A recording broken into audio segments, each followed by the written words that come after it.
Bonjour à tous, salut les amis, salut la famille, j'espère que tout le monde va bien. Moi, oui, franchement ça va bien. Je suis content parce que j'avance sur ma poutre et ça c'est vraiment une bonne nouvelle. Donc en fait c'est la poutre qui va arriver tout en haut de la structure. Alors, je vais m'expliquer un peu mieux. Normalement ça ne devait pas être cette poutre là. La poutre qui devait être placée normalement sur la structure, c'était celle qui est là-haut là. Je ne sais pas si vous la voyez. Je vais essayer de pas trop bouger avec la caméra. Voilà. Et en fait, il s'est trouvé que hier, on place la poutre, on la met dans ses ergots, et là, bug. Oh putain. Non, ça va pas du tout. Pourtant, elle est belle, hein. Elle est magnifique cette poutre. Je l'ai poncée, passée à l'huile de lin et tout, mais voilà le boulot. Sérieusement, une poutre comme ça, à travailler dessus, c'est long quoi, enfin c'est long, ça se fait, mais c'est 1 heure et demie, 2 heures de travail sur une poudre comme ça. Donc voilà, moi je fais tout mon truc et puis je la pose et oh non, ça va pas. En fait, le truc c'est que c'est pas la même section que les madriers, les poteaux là, les deux poteaux c'est du madrier. Et ça, c'est pas du madrier, ça fait seulement 6 d'épaisseur. Enfin seulement, par rapport au madrier qui fait 7,5 sur 22 ou 21,5, je sais plus exactement. Et ça fait 20 par 6. C'est une drôle de section, parce que c'est même pas du bastin, parce que le bastin, lui, c'est... il me semble que c'est 16 par 5 ou 6 aussi. Bon, peu importe, ouais. Allez. Le problème, c'est que quand on a eu placé ce truc-là en lieu et place des poteaux, ben... Oh la vache, ça va pas, c'était pas beau en fait.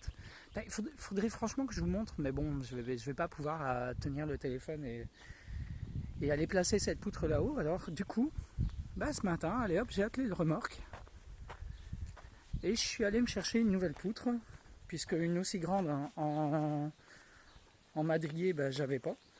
Parce que ça c'est une section madrier 6 mètres de longueur, mais plus grande faisait 5 mètres 50.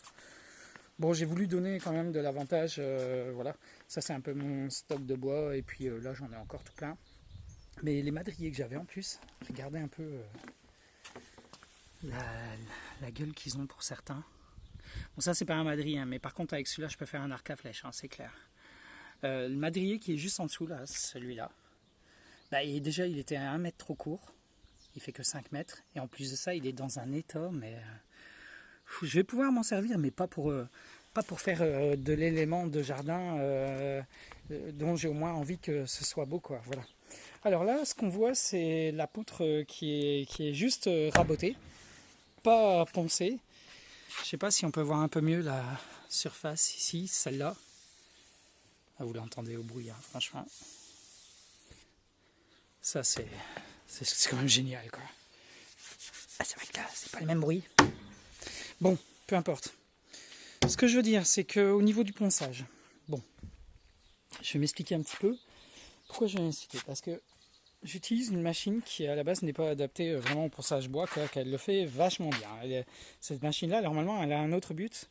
Tous ceux qui la reconnaissent vont me dire oula, il utilise une machine comme ça pour poncer du bois.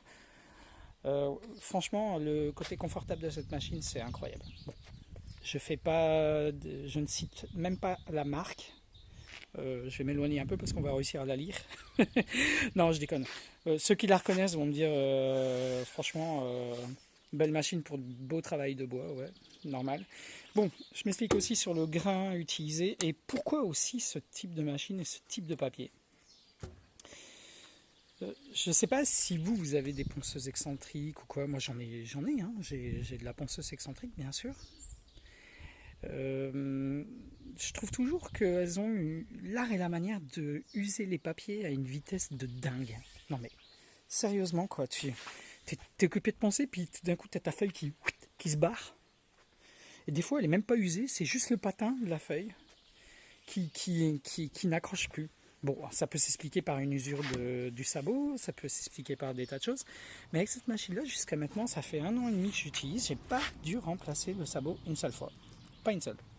Alors il est déjà dans un état quand même proche de l'usure. J'en ai un de réserve bien sûr parce que bah voilà. Mais là je vais vous montrer un autre truc. Ça c'est un nouveau papier. On voit bien qu'il est franchement neuf. Celui-ci c'est celui que j'utilise depuis ce matin. Donc il y a déjà 1 heure et demie de travail sur le papier.